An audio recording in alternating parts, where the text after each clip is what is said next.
Bear with me as I provide the necessary context. I am a 26-year-old male who has always been close to my family. I used to live with my parents and older sister until I turned 18 and left for college. Growing up, I despised our hometown and longed to escape its confines. The only thing that ever brought me back was my family. They were my anchor. Even after my sister moved out, I would occasionally return and stay with her in her separate apartment whenever I visited town. We shared a deep bond, having confided in each other since childhood. However, my world shattered when my sister revealed her engagement news. What made this revelation even more painful was the identity of her fiancé, the very person who had tormented me throughout high school. Bullied felt like an understatement. He had subjected me to relentless torment, pushing me to the point of panic attacks and multiple emergency room visits. I had made official complaints against him, but he always managed to evade consequences. My parents and sister were aware of my ordeal. They tried their best to help, but the scars ran deep. The shock of my sister's engagement was overwhelming, feeling like an outright betrayal. I couldn't fathom how she could be with someone who had caused me such immense suffering. In that moment, I couldn't even look at her. I fled our parents' house, desperate to escape the suffocating grip of panic. I spent that night in a hotel, ignoring frantic calls and messages from my family. The next day, I decided to face my family, knowing they must be worried sick about me. I reassured them that I was physically fine, although emotionally shattered. My sister began to explain how she reconnected with her fiancé after returning to town. She claimed he had apologized for his past behavior, a hollow gesture considering the horrors he had put me through. What stunned me even more was the revelation that they had been together for over 3 years, a period during which she never mentioned him.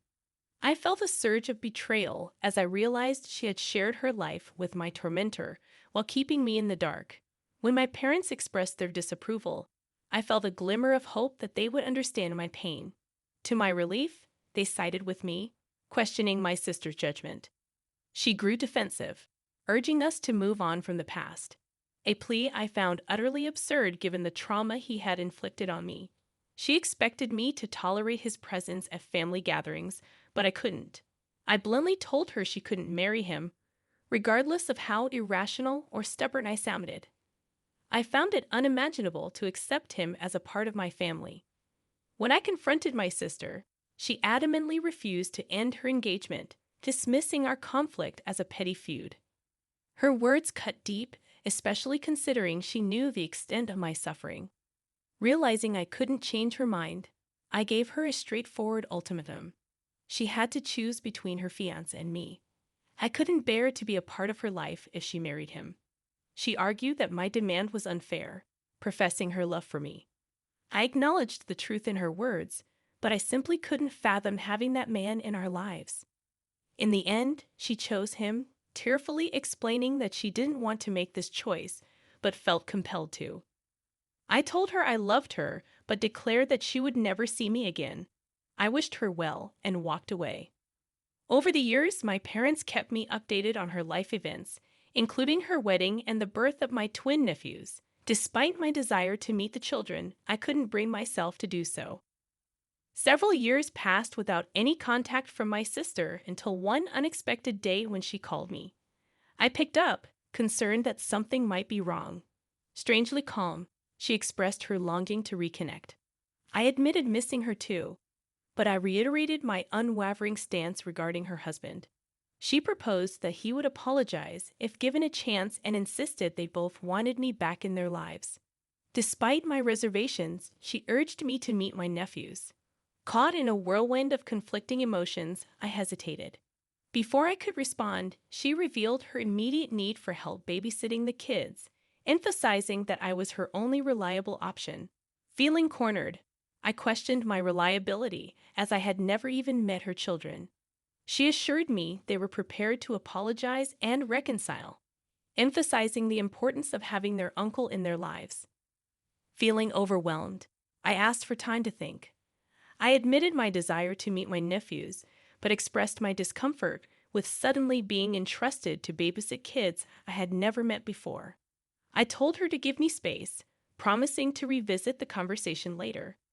I grappled with my decision, wondering if I was wrong for not wanting to babysit my nephews due to my unresolved issues with her husband. Feeling guilty about declining my sister's request, I sought solace in a conversation with my parents.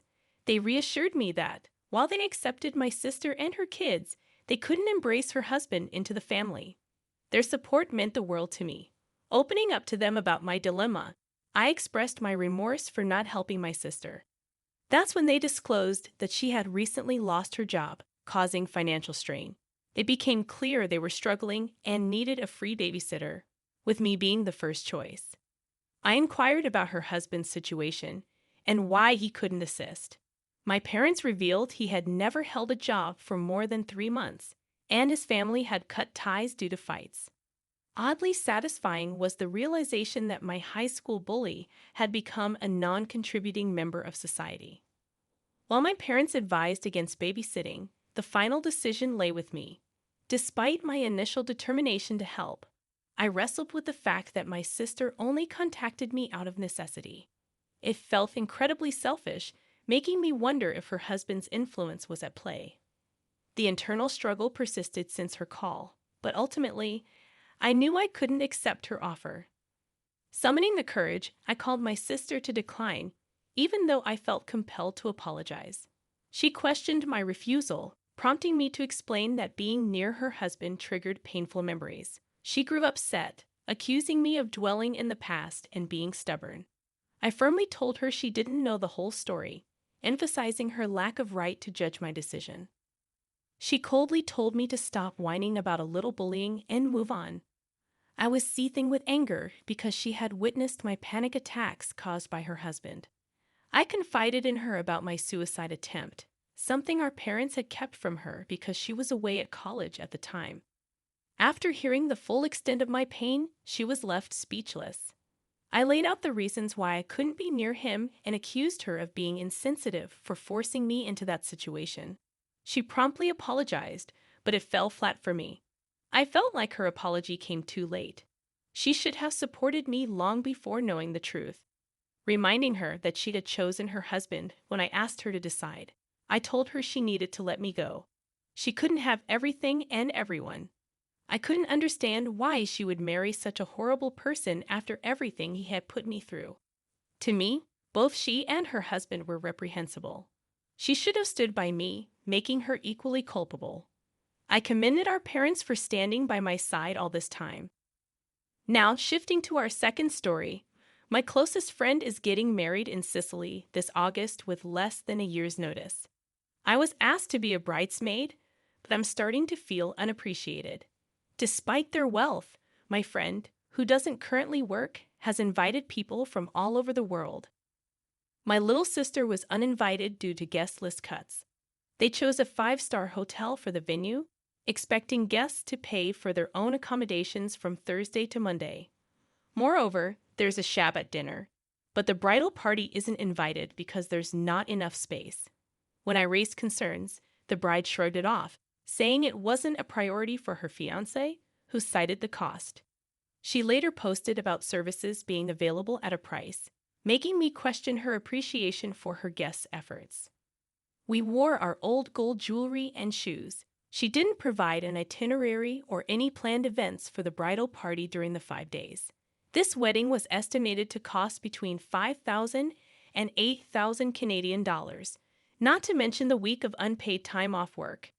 She believed she only had to cover expenses for the wedding day and considered the rehearsal dinner a gift. The bride and groom didn't feel obligated to make the bridal party and guests feel appreciated. They were also planning a $50,000 safari for part of their honeymoon. I have been deeply involved in the wedding planning, even organizing the entire baccalaureate party. However, my efforts were marred when my friend relayed a negative comment from one of her friends about the baccalaureate location after I had already planned the trip. When I expressed feeling unappreciated, she did apologize, but it left me questioning my decision. Am I the asshole here? My friend's family and others are advising me not to go, considering the substantial cost of $5,000, plus a week of lost wages and being entirely on someone else's schedule. They suggest I apologize with vague comments about wishing them the best but explaining I won't be able to make it. They're convinced that I shouldn't go, arguing that I shouldn't spend such a significant amount on something like this. Furthermore, taking time off or losing a week's pay for this event seems unreasonable. While I'm willing to go to great lengths for my best friend, it appears she's expecting too much without considering the financial impact on me.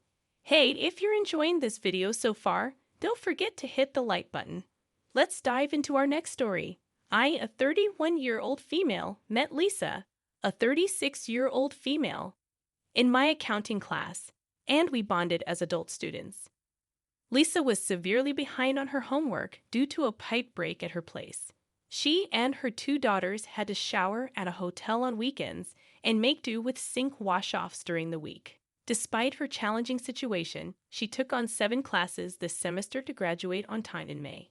She asked if I could stay with her at school for a homework session. I explained it was uncomfortable for me and invited her and her daughters over for a joint homework session and playdate at my home.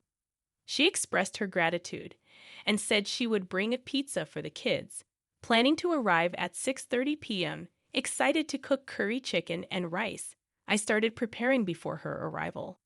However, she showed up earlier than expected at 5:30 p.m. I had made enough for her, myself, and my neighbor along with their kids, who were fans of my cooking. I hadn't prepared anything for my son and my classmates' kids, as my son had expressed a preference for ramen, and she had mentioned bringing pizza. When she arrived, she immediately went upstairs to use the bathroom. It was slightly awkward, but I brushed it off. However, I noticed she hadn't brought any pizza, so I inquired. She explained she got her 2 daughters Wendy's instead. I asked her daughter's age, and she said 5, although she looked older and taller than my son. The mom corrected her, stating she was 3 and had a speech impediment. Despite noticing the kids asking for food, I didn't offer them my leftovers, thinking it wasn't my responsibility. Later, the kids expressed their reluctance to leave, and the mom asked if they could spend the night. Overwhelmed and considering it was a weekday, I declined. Am I the asshole for not sharing my leftovers, which consisted of 1 piece of chicken, rice, and veggies, and refusing to let them spend the night? I did provide the kids with snacks like popcorn and Oreos. She mentioned the 9-year-old's Wendy's meal had been accidentally thrown away. Second edit. I invited her over for dinner, but she declined, citing her class that night. I suggested the kids could come over when she attended class instead of staying with their dad. This was what she had told me about their routine. After discussing her situation, she revealed they were homeless and washed up at school due to broken pipes. She asked to stay overnight, but I declined. Am I the asshole for not helping her and her kids in this situation? Many have suggested calling child services. In our 4th and final story, my family has always been well off, enjoying frequent vacations. However, when my dad recently booked a trip to Italy, there was an oversight regarding my wife. In a family group chat buzzing with excitement, I called my dad to thank him for including my wife, who had often felt left out. To my surprise, my dad informed me that he had booked the available seats, leaving no room for my wife. He hadn't considered her in his plans. I now realize many might consider this a mere mistake, but I disagree. This exclusion isn't an isolated incident. It's part of a pattern. My wife has been overlooked in various ways before. If it were genuinely a mistake, my dad would have made every effort to rectify it before the vacation was announced. My heart sank when I realized my wife had once again been disregarded. I glanced at her. She could sense something was amiss. That's when I firmly told my dad to give my seat to someone else. If she wasn't included, I wouldn't be going either.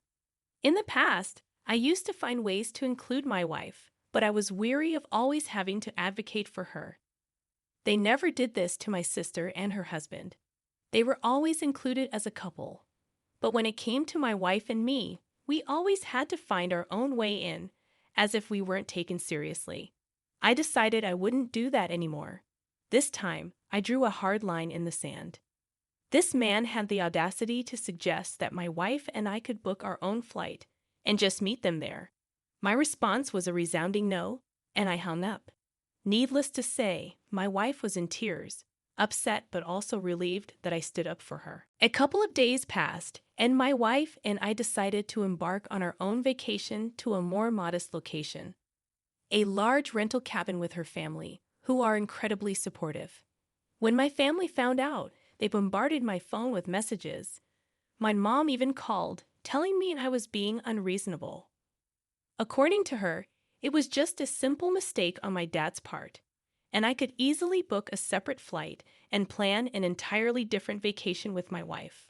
I explained to her that this was about the consistent exclusion of my wife from every family-related event since our marriage. My mom dismissed my concerns, calling me crazy and insisting I was overthinking the situation. Despite her words, I couldn't shake the feeling that there was more to this exclusion than met the eye. Thank you all for your overwhelming support. My wife and I had a heart-to-heart discussion about our next steps. We decided to have a family meeting with my relatives this Monday and confront them head-on. We believe it's the best way to address the situation and seek honest answers from them. Many of you mentioned gaslighting, and we intend to learn more about it to protect ourselves better. I made a promise to my wife when we got married. She would always be my priority. I intend to keep that promise. Thank you once again for your support, and I hope to provide you with an update soon.